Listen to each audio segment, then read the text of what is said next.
네, 발표 시작하겠습니다. 네, 안녕하세요. 저희는 지하철 공실문제 해결을 위한 공유창고 또타스토리지 입지 선정을 발표로 하게 된 내일의 창고팀입니다.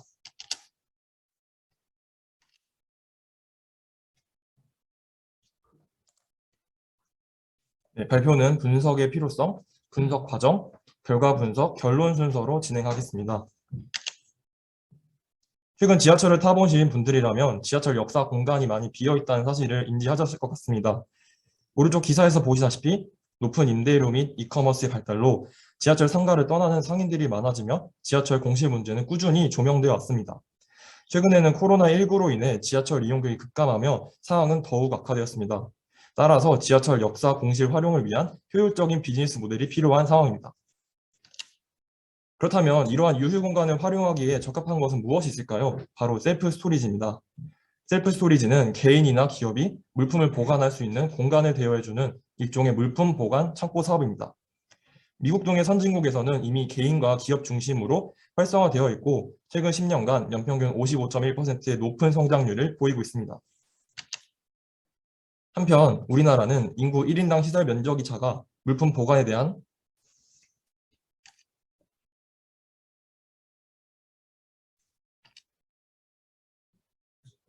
네, 안 넘어가요. 네, 다시 시작하겠습니다. 한편 우리나라는 인구 1인당 시설 면적이 작아 물품 보관에 대한 높은 필요성을 보이는 데 비해 작은 시장 규모를 가지고 있습니다. 이러한 시장성과 수요와 맞물려 향후 국내 셀프 스토리지 시장의 성장은 필연적일 것입니다. 교사님가 안 움직이는데요.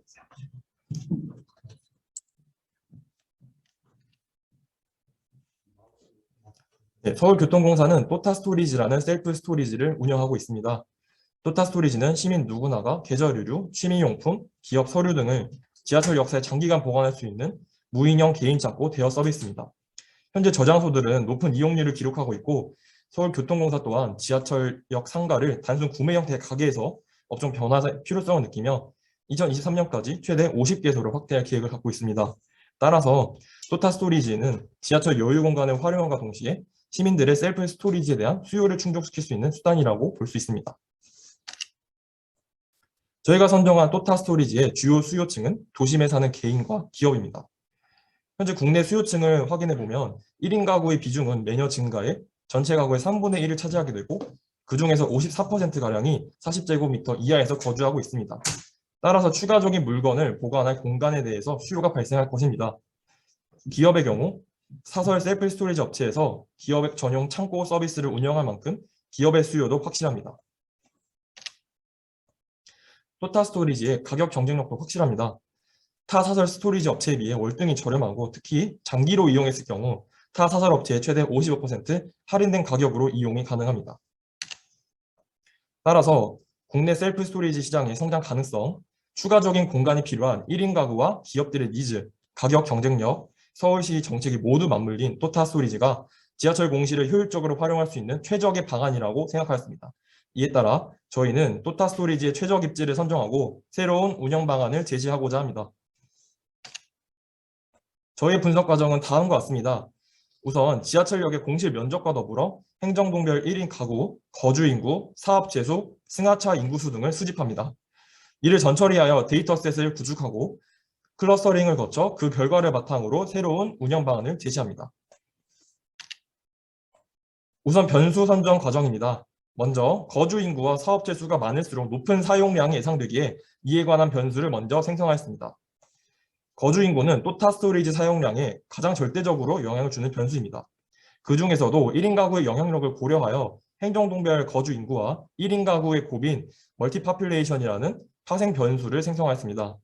그리고 보관 공간이 부족한 기업에서도 그 수요가 있을 것이라 판단하여 사업장 면적이 작을 것으로 판단되는 행정동별 9인 이하 사업체 수를 조사하였고 이를 변수로 선정하였습니다.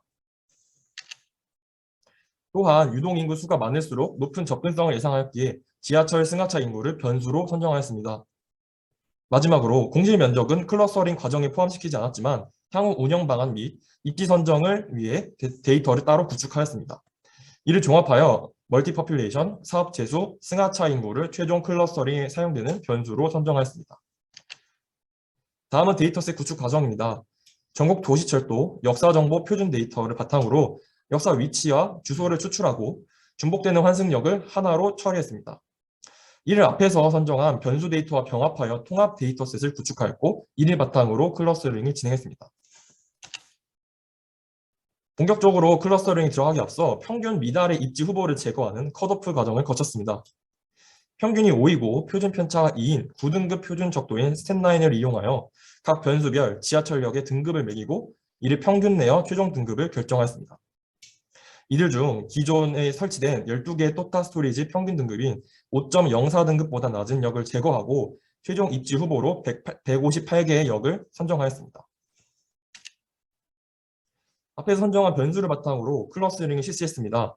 다양한 스케일링 방법과 클러스터링 방법을 조합하여 총 16번의 클러스터링을 진행했고 이 중 실력 개수가 가장 높았던 민맥스 스케일러와 K민즈 클러스터링의 조합이 군집이 가장 효율적으로 분리되었다고 판단하여 이 방법을 최종적으로 사용했습니다. K민즈 클러스터링에서 최적의 군집의 개수를 산정하기 위해 엘보즈 메소드를 적용한 결과 가장 최적의 군집의 개수는 3개였습니다. 따라서 군집이 3개로 클러스터링을 하였고 오른쪽과 같은 결과를 얻었습니다. 여기 보시다시피 클러스터 0에는 고속터미널역, 김포공항역을 포함한 45개, 클러스터 1에는 가산 디지털 단지역, 강남역을 포함한 총 10개, 클러스터 2에는 강동역, 경찰병원역을 포함한 총 103개로 이루어져 있습니다. 클러스터링 결과를 통해 각 군집별 특성을 분석해 보았습니다. 3개의 군집 중에서 거주인구, 사업체수, 유동인구가 높은 클러스터 1이 가장 많은 수요가 예상됩니다. 하지만 해당 군집에 속하는 지하철역의 공실 면적을 파악해보니 공실 면적이 수요를 반영할 만큼 충분하지 않아 미스매치가 발생하였습니다.